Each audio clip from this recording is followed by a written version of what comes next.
आप जो बहुत छोटी उम्र में लड़के के साथ घूम रहे हो, अगर वो तुम्हें 10 रुपए का बर्गर पिज़्ज़ा ये सब खिला रहा है तो वो आपके लिए प्यार नहीं है। आप उसको समझो कि वो हमें पिज़्ज़ा बर्गर खिलाने से अगर ये प्यार होगा तो आजकल कोर्ट में या थाने में केसेस क्यों होंगे। तो ये कार्य जो है सिर्फ आप दिल्ली में ही करती हैं कि इंडिया के हर कोने में करती हैं?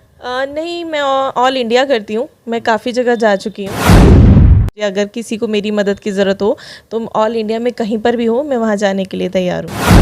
ये जो मेरे फियोन्सी है जो काम कर रहे थे, उनको चारों तरफ से कुछ समझ में नहीं आ रहा था कैसे करना है, क्या करना है, तो कहीं से हेल्प नहीं मिल पा रही थी। तो मुझे तुरंत कभी मुझे लगा मोनिका जिससे मैं मिली उनसे मैंने कांटेक्ट किया तो उन्होंने मेरी हेल्प करी।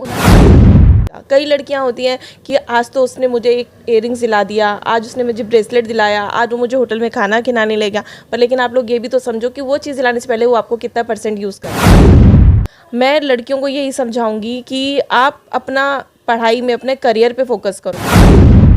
आपको अगर आप पढ़ाई करके फोकस करके अगर एक अच्छी इंसान बन जाओगी तो उससे कई ज़्यादा गुना अच्छा आपको लड़का मिलेगा।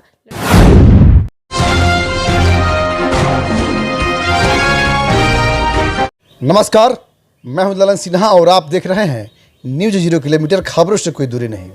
अभी हम मौजूद हैं दिल्ली में और आज एक ऐसे शख्सियत से मैं आपको मिलवाने जा रहा हूं जिनका कार्य करने की शैली और इतने लोगों की इन्होंने हेल्प किया है कि शायद ही कोई पुरुष जो है उतना किसी का हेल्प कर पाएगा। बेटियां बेटों से कम नहीं हैं। मैं मोनिका ग्रोवर, महिला हेल्पलाइन से, जो कि मैं दिल्ली और ऑल इंडिया में काम करती आई हूँ।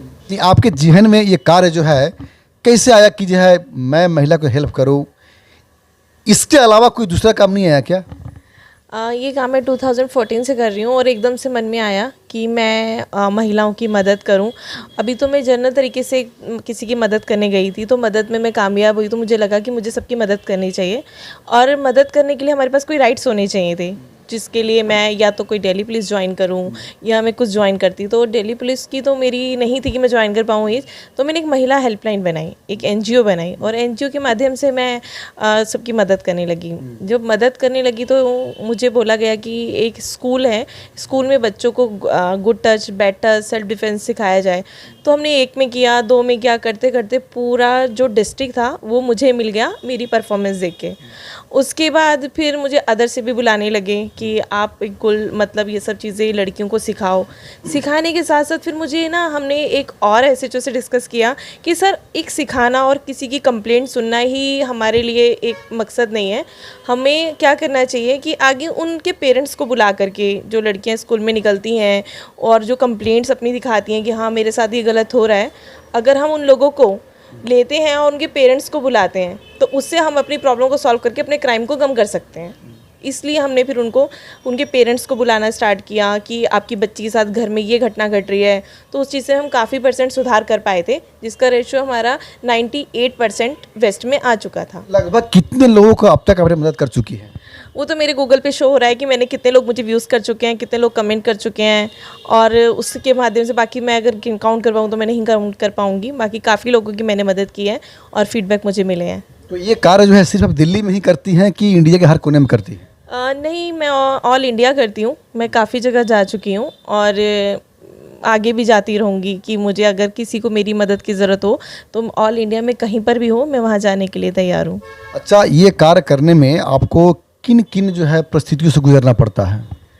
परिस्थितियाँ तो बहुत अजीब सी आती हैं और कई जगह डर वाली भी आती हैं, जो कि सामने तो हमले भी हुए होंगे आपके ऊपर? हाँ, काफ़ी धमकी जैसे भी मुझे आई थी। मैंने उसमें अपना स्क्रीनशॉट और वॉइस रिकॉर्डिंग मैंने दे रखी है, तो सुना भी है, मीडिया में शो भी किया गया है वो कि ऐसा भी हुआ है, बट लेकिन मैं कभी स्थितियों से घबरा कर भागी नहीं हूँ। कि हर बार सिर्फ पुरुष ही गलत नहीं होते हैं, कभी महिला भी गलत हो सकती है, ऐसा मानती है आप? हाँ, काफ़ी बार ऐसा हुआ है कि पुरुष सही रहे हैं और लेडीज़ गलत रही हैं, बट लेकिन उस सबको जज करना एक हमारे लिए बहुत बड़ी चुनौती होती है, जिसमें अभी तक तो हम खरी उतरी हूँ, बट आगे देखते हैं कि हम उस परिस्थितियों का और कैसे सामना कर सकते हैं और मैं कितना कुछ निकाल कर बाहर ला सकती हूँ। लड़के अगर सही हैं तो सही को साबित करने में मुझे ज़्यादा समय नहीं लगा। अच्छा, कई बार जो है ये भी देखा गया है कि आप महिला हेल्पलाइन में काम करती हैं, महिला के लिए काम करती हैं, तो महिलाओं के लिए आप काम करती हैं, तो कई पुरुष भी ऐसे हैं जो पुरुष जो है सोचते हैं कि यार मैं गलत नहीं था, वो लड़की ही गलत थी। अगर मैं किसी महिला के पास जाऊँ तो मुझे न्याय नहीं मिलेंगे, वो महिला तो महिला की ही पक्ष लेगी, उसके मन में डर रहता है। तो ये डर कैसे निकलेगा उसके? मेरे पास तो अभी एक मीडिया एक ऑप्शन है, जैसे कि आप मेरे पास आए तो मैं आपके माध्यम से अपने भाइयों को ये मैसेज देना चाहूँगी कि आप लोग ऐसा कभी ना समझें कि एक औरत की सुनती है, मैं मानती हूँ, बट लेकिन कहीं जहाँ आदमी सही है वो घबराए नहीं और आप मुझसे कॉल करें, मुझसे बात करें। जितनी भी उम्मीद होगी, जितनी भी आप उम्मीद रख सकते हो कि मैं उसे बचाऊँगी, लड़की को बचाती हूँ, उतना मैं लड़के को भी बचाऊँगी। अगर वो सही है, अगर वो गलत है तो मैं और कानून कोई नहीं बचा सकता। पर लेकिन हर लड़के को एक यही मैसेज है, चाहे वो भाई हों, मेरे बच्चे के बराबर हों, कोई भी हो, कुछ भी ऐसा गलत करते हैं, पहली बात आप कुछ गलत ना करें जिससे कि आप लोगों को, आपके परिवार को शर्मिंदा होना पड़े। तो अगर वो सही है और झूठे एलिगेशन लग रहे हैं तो आप मुझसे संपर्क कर सकते हैं। अगर आप पीड़ित हैं तो इस बात से मत घबराइए कि मैं मोनिका ग्रोवर के पास जाऊंगा तो मुझे न्याय नहीं मिलेगा, ये महिला का पक्ष लेगी, ऐसा नहीं है। आपको आश्वस्त भी कर रही हैं कि मैं आपको न्याय दिलाऊंगा, लेकिन इस बात का मन में से डर निकलना चाहिए। इन लोगों का जो है हेल्प लेती हैं इस कार्य करने के लिए? मैं इसके लिए फ़िलहाल सिर्फ अपनी पुलिस से ही हेल्प लेती हूँ और पुलिस के अलावा अभी तक मुझे किसी की ज़रूरत नहीं पड़ी है। या तो मैं खुद कर लेती हूँ और नहीं कर पाती हूँ तो लास्ट में मुझे पुलिस की मदद करनी पड़ती है, जो कि मुझे हेल्प करती है। मोनिका ग्रोवर जो है महिलाओं के हेल्प नहीं कर रही होती तो क्या करती? तो मैं क्या कर रही होती ये तो पता नहीं, बट लेकिन उससे पहले मैं एक नॉर्मल लाइफ रह रही थी, एक फैशन डिज़ाइनर थी और जो मैं जॉब करती थी, उसके बाद शादी होने के बाद मैं एक मल्टीनेशनल कंपनी में जॉब करती थी। तो उसके बाद मुझे लगा कि मुझे महिलाओं की मदद करनी चाहिए और एनजीओ चलाते चलाते मैंने वो जॉब छोड़ दी और मैं इस चीज़ लाइन में चली गई। और बहुत लोगों को लगता है कि किसी को अगर न्याय नहीं मिलेगा तो चलिए कम से कम मोनिका मैम से संपर्क करते हैं, मुझे न्याय मिल जाए। तो आप एक उम्मीद की किरण बन गई है आज करके महिलाओं के लिए, जो महिला पीड़ित है, जो महिला दुखी है। लेकिन अब तक जो है आप किन किन राज्यों में आप गई उन महिलाओं के साथ देने? मैं अभी तक राजस्थान में जा चुकी हूँ, यूपी में भी जा चुकी हूँ और करनाल साइड हरियाणा में भी जा चुकी हूँ, दिल्ली में तो मैं कर ही रही हूँ। बाकी राज्यों से भी अगर मुझसे मदद की उम्मीद कोई रखेगा तो मैं वहाँ ज़रूर जाऊँगी। बिहार में? बिहार में अभी तक मेरे पास ऐसा कुछ नहीं आया, बट लेकिन एक छोटी सी बिहार की बात आई है तो मैं बताऊंगी कि बिहार में आने वाली हूँ बहुत जल्दी। कुछ चुनौती भरी लड़कियां हैं जिनको मैंने अरेस्ट वारंट के लिए भेजा गया है।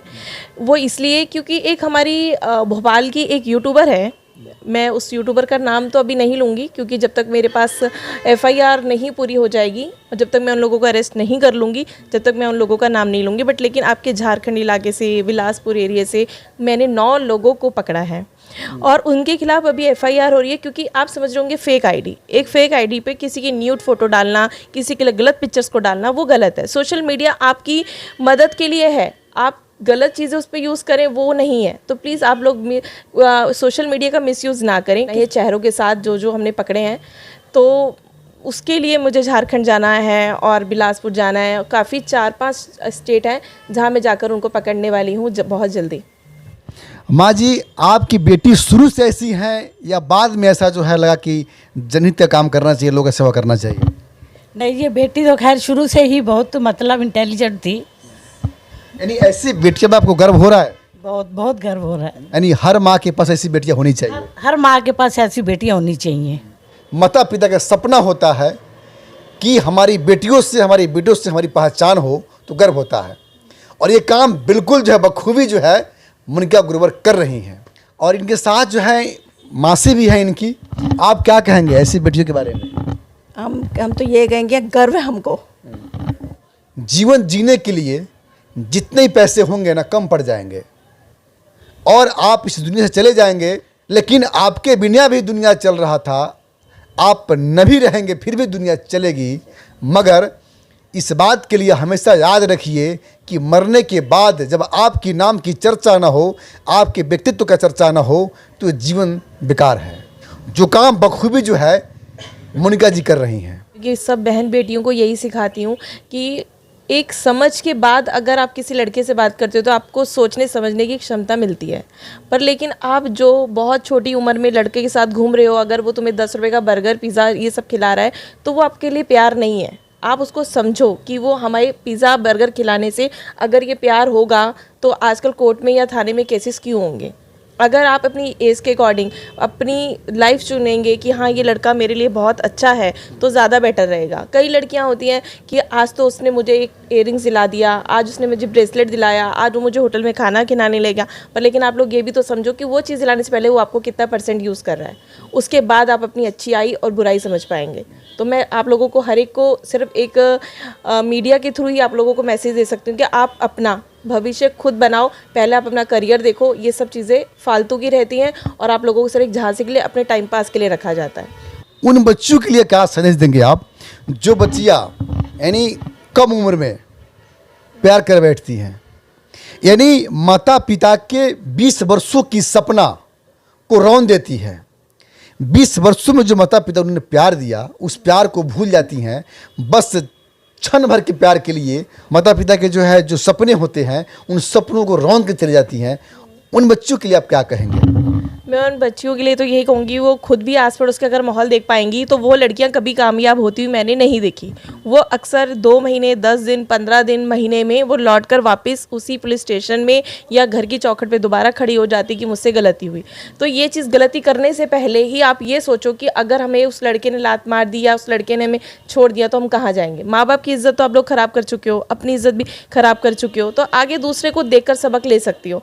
मैं लड़कियों को यही समझाऊंगी कि आप अपना पढ़ाई में, अपने करियर पे फोकस करो। आपको अगर आप पढ़ाई करके फोकस करके अगर एक अच्छी इंसान बन जाओगी तो उससे कई ज़्यादा गुना अच्छा आपको लड़का मिलेगा। लड़के जो है वो सिर्फ आपको घुमाने तक के लिए साथ होते हैं, फिराने के लिए साथ होते हैं, उसके बाद वो शादी भी अपने माँ बाप के कहने पे करते हैं। आपके साथ सिर्फ अपनी जो एक एज ग्रुप है, एंजॉय के लिए, अपने एक टाइम पास के लिए आपको यूज़ कर रहे हैं। इसीलिए लड़कियों, आपको खुद समझने की ज़रूरत है कि हमें कब और कैसा डिसीजन लेना चाहिए। फिलहाल आप अपने फोकस पढ़ाई पर करो, अपने करियर पर करो। अगर करियर आपका बुलंद है तो लड़के आपके पीछे हैं। जी, समाज सेविका है, इसको आधी रात को भी आवाज़ लगाओ ना तो ये पहुंच जाती है किसी भी मतलब कार्य करने के लिए। है नतनी आपका इतना बेहतर काम कर रही है, ऐसा बेटियां हर माँ के पास होनी चाहिए, हर परिवार में होनी चाहिए, हर किसी के काम आती है, हर किसी के। क्या नाम हुआ आपका? मेरा नाम सोनू। क्या? सोनू शर्मा। सोनू शर्मा। मोनिका दीदी ने आपको क्या क्या हेल्प किया जब आप मुसीबत में फंसी थी, मुश्किलों के दिनों में थी, तो क्या क्या हेल्प किया?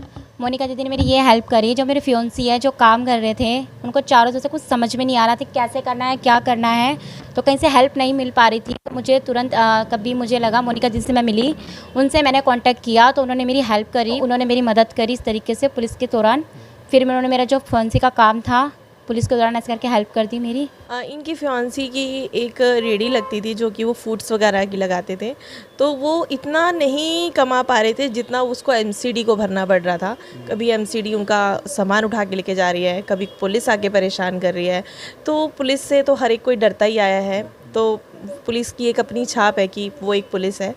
तो ये बहुत परेशान हो गए, तो इन्होंने मुझे कॉल किया कि मुझसे पुलिस और एमसीडी मुझसे इतना पैसा मांग रही है जो कि मैं नहीं भर पा रही हूँ, इतनी हमारी कमाई नहीं है। तो मैंने एमसीडी और पुलिस में जा कर के उनकी मदद करके इनकी जो फूड्स रेडी थी उसको कंटिन्यू रखा और जिससे कि वो काम कर पाया। तो इस वजह से इनको लगा कि हाँ मैंने इनकी मदद करी। तो अब तक के लिए इतना ही। यह इंटरव्यू कैसा लगा अपना प्रतिक्रिया कमेंट बॉक्स में दीजिएगा ज़रूर। कभी भी अगर आपको मोनिका जी की ज़रूरत पड़े, आप किसी मुसीबत में हो तो याद एक बार ज़रूर करना, क्योंकि ये जो नंबर स्क्रीन पर चल रहे हैं ना, ये मोनिका जी का ही नंबर है। आप इस पर कभी भी कॉल कर सकते हो। Any how. जय हिंद, जय भारत। हाँ जी, रुकिए, जाने से पहले मेरे चैनल को लाइक करें, सब्सक्राइब करें और बेल आइकन जरूर दबाएं ताकि कोई भी मेरा न्यूज़ सबसे पहले आप तक पहुंचता रहे। धन्यवाद।